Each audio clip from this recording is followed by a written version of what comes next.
Assalamualaikum warahmatullahi wabarakatuh. Saya Hamisha Nurazizah, NIM 4304022205152. Pada kesempatan kali ini saya akan menjelaskan mengenai Control Group Time Series untuk memenuhi tugas mata kuliah Psikologi Eksperimen. Dalam penelitian psikologi, validitas dan reliabilitas data merupakan aspek yang sangat penting untuk memastikan bahwa temuan yang diperoleh itu benar-benar mencerminkan realitas atau fakta di lapangannya.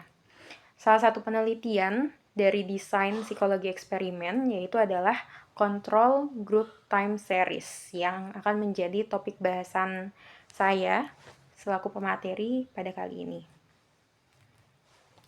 Baik, dalam buku Psikologi Eksperimen menjelaskan bahwa desain ini sangat bermanfaat untuk mengidentifikasi perubahan yang terjadi sebagai akibat dari suatu perlakuan atau intervensi tertentu.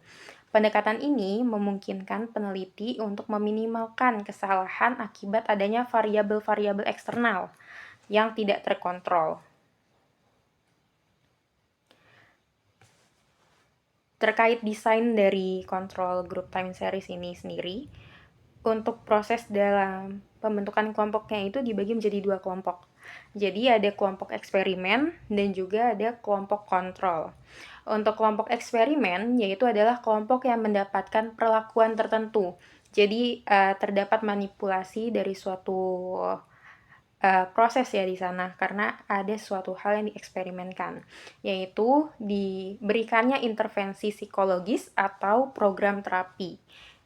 Karena dalam hal ini kelompok eksperimen yang bersangkut pautkan dengan psikologi. Lalu kemudian adalah kelompok kontrol, yaitu kelompok yang tidak mendapatkan perlakuan tersebut atau tidak ada manipulasi variabel di sana, sehingga dapat mendapatkan data yang menjadi pembanding dengan kelompok yang eksperimen tadi. Pengukuran ini dilakukan secara berulang pada kedua kelompok ini, baik sebelum, selama, maupun setelah perlakuan diberikan.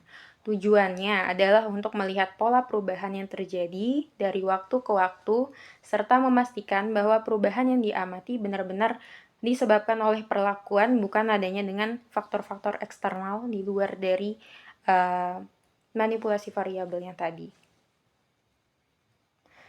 Nah, dari Control Group Time Series ini memiliki keunggulannya tersendiri.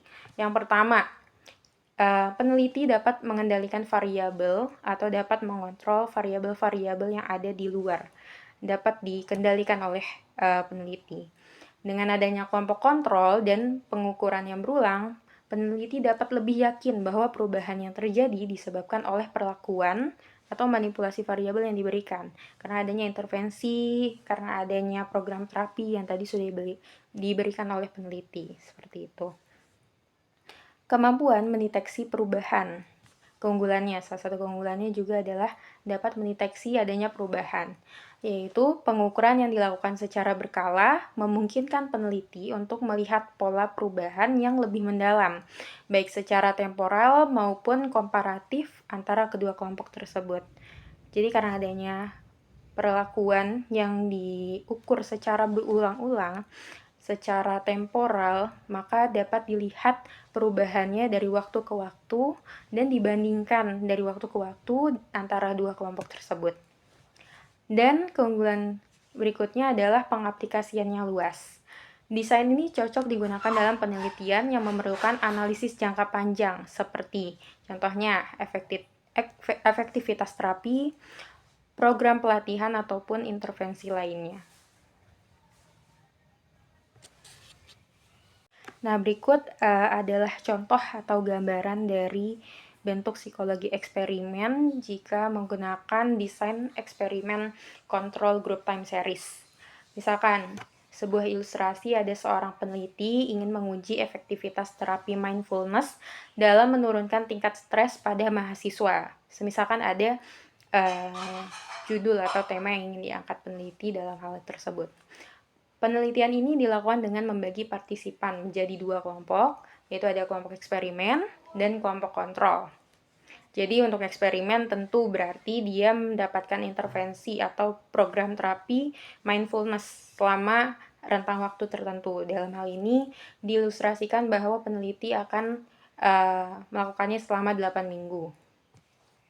Lalu untuk kelompok kontrol, yaitu adalah kelompok yang tidak mengikuti program itu sama sekali. Nah, tingkat stresnya diukur pada beberapa titik waktu tertentu.